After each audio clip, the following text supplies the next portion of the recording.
Hi hello friends, இன்னைக்கு நம்ம என்ன கலெக்ஷன் பார்க்க போறோம்னு பார்த்தீங்கன்னா, ஒரு குபேர பட்டிலே பார்த்தீங்கன்னா டிஷ்யூ சில்க்லேயே ராதை கிருஷ்ணன் சாரீ தான் கொண்டு வந்திருக்கோம். அதாவது பார்டர்ல பார்த்தீங்கன்னா நம்மளுக்கு பல்லாக்கு டிசைனும், சாரீ ஃபுல் அண்ட் ஃபுல்லுமே நம்மளுக்கு பார்த்தீங்கன்னா அந்த ராதை கிருஷ்ணன் மணப்பெண் கோலத்தில் பார்த்தீங்கன்னா ரொம்ப சூப்பராக இருக்கு. சாரீ ஃபுல்லாக பார்த்தீங்கன்னா நம்மளுக்கு வயலட் கலர்லையும், பார்டர் ஃபுல்லுமே நம்மளுக்கு பிங்க் கலர் காம்பினேஷன். சாரியோட பல்லு ப்ளவுஸ் பார்த்தீங்கன்னா நம்மளுக்கு கான்ட்ராஸ்ட் கலர் தாங்க. இந்த டிசைன்ல மட்டும் பார்த்தீங்கன்னா மொத்தம் 25 கலர்ஸ் கொண்டு வந்திருக்கோம். ரொம்ப சூப்பராக இருக்கு. இதெல்லாம் பார்த்தீங்கன்னா ஒரு onion pink with Ramar blue colour காம்பினேஷன்ல ரொம்ப அழகா இருக்கு. இந்த சாரி பார்த்தீங்கன்னா பிங்க் வித் கிரீன் கலர், இந்த மாதிரி பார்த்தீங்கன்னா 25 கலர்ஸ் இருக்கு.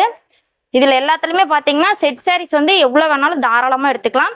இந்த சாரியோட பிரைஸ் என்னன்னு பாத்தீங்கன்னா ஜஸ்ட் வந்து 800 கொடுத்துட்டு இருக்கோம். சாரி பாத்தீங்கன்னா ரொம்ப வெயிட்லெஸ்ஸா ரொம்ப சாஃப்டா இருக்கும். அதாவது டிஷ்யூ டைப்ல ரொம்ப ரொம்ப சூப்பரா ரொம்ப வெயிட்லெஸ்ஸா இருக்கும். இந்த சாரியோட பிளவுஸ் பாத்தீங்கன்னா நம்மளுக்கு குட்டி குட்டியா பாத்தீங்கன்னா புட்டாஸ் டிசைன்ல. இது சாரியோட பல்லு. சாரியோட பல்லுலயும் ஃபுல் அண்ட் ஃபுல் பாத்தீங்கன்னா நம்மளுக்கு அந்த மணப்பெண் கோலம் தான். சாரியோட பிளவுஸ்ல பாத்தீங்கன்னா நம்மளுக்கு இந்த மாதிரி குட்டி குட்டியா புட்டாஸ் டிசைன்ல காப்பர் ஜரி ஒர்க்ல ரொம்ப சூப்பரா இருக்கு. சாரி ஃபுல்லுமே பாத்தீங்கன்னா அவ்வளோ அழகான ஒரு டிசைன் தாங்க. உங்களுக்கு பிடிச்ச கலரை ஸ்கிரீன்ஷாட் பண்ணிக்கோங்க. ஸ்கிரீன்ஷாட் பண்ணி நம்ம ஸ்கிரீனுக்கு கீழே இருக்க வாட்ஸ்அப் நம்பருக்கு சென்ட் பண்ணி உங்க ஆர்டரை புக் பண்ணிக்கலாம்.